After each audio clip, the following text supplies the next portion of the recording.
অথচ এই হিন্দুরা অনায়াসে পার করেছে 665 বছরের ইসলামিক শাসন। ভারতবর্ষের এই বিশাল এলাকাতে কটা মন্দির ভাঙার ইতিহাস পাওয়া যায়? 665 বছরে কেউ যদি চাইতো তাহলে কি এই ভূখণ্ডে একজনও হিন্দু অবশিষ্ট থাকতো? ইতিহাসের রাজা, সম্রাট, নবাব, সুলতানদের লড়াই হিন্দু মুসলমান দেখে হয়নি। তাদের যুদ্ধ হয়েছে পররাজ্য গ্রাস করার জন্য, সম্পদ আহরণ করার জন্য, আর কোনো কারণ ছিল না।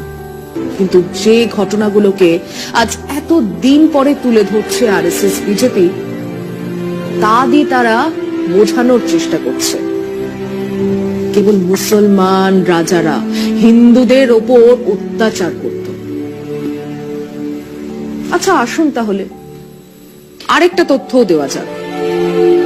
1192-এ পৃথ্বীরাজ চৌহানকে যুদ্ধে হারিয়ে মোহাম্মদ ঘোরি দিল্লি দখল করলেন। এরপর 1857 সিপাহী বিদ্রোহের পর ব্রিটিশরা আসে। 665 বছর ধরে চলেছিল বিভিন্ন বংশের হলেও ইসলামিক শাসন। হ্যাঁ, 665 বছর।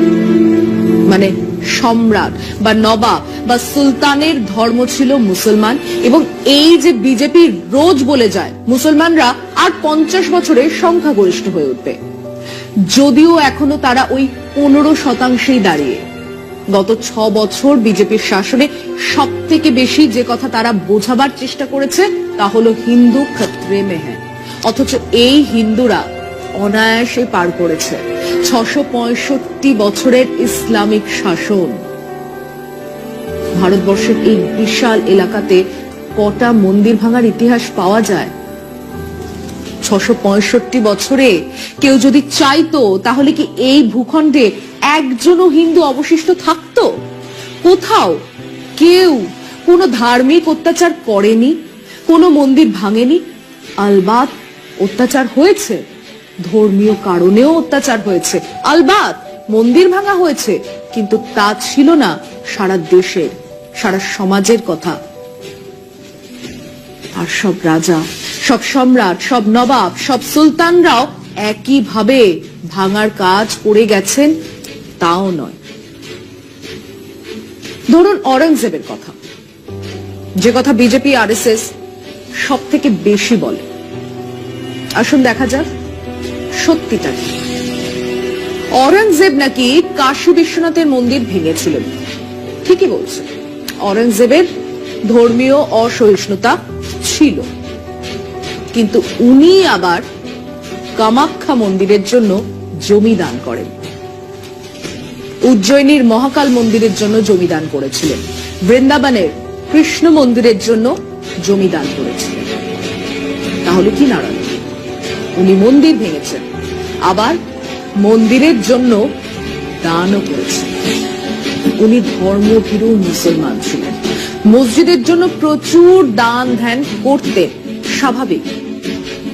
কিন্তু গোলকুন্ডার রাজা তানা শাহ তাকে খাজনা দিচ্ছিলেন না।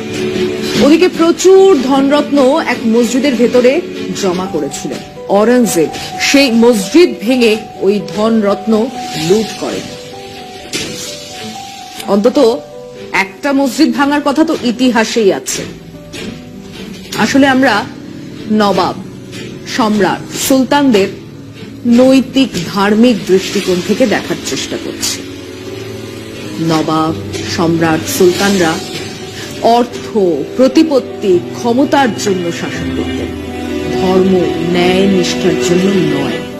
আসলে এটা এক ধরনের ইতিহাসের বিকৃতি, ইতিহাসকে সাম্প্রদায়িক দৃষ্টি দিয়ে দেখানোর চেষ্টা, যা শুরু হয়েছিল 1857-তে সিপাহী বিদ্রোহের সময় থেকে। বাহাদুর শাহ জাফরকে সামনে রেখে কারা লড়ছিলেন? লক্ষ্মীবাই, তাঁতিয়া টোপি, মঙ্গল পাণ্ডে, কুঁওয়ার সিং, হিন্দু মুসলমান মিলে লড়ছিলেন ব্রিটিশদের বিরুদ্ধে। ব্রিটিশরা তখন থেকেই ডিভাইড এন্ড রুল এই পলিসি নিতে শুরু করে।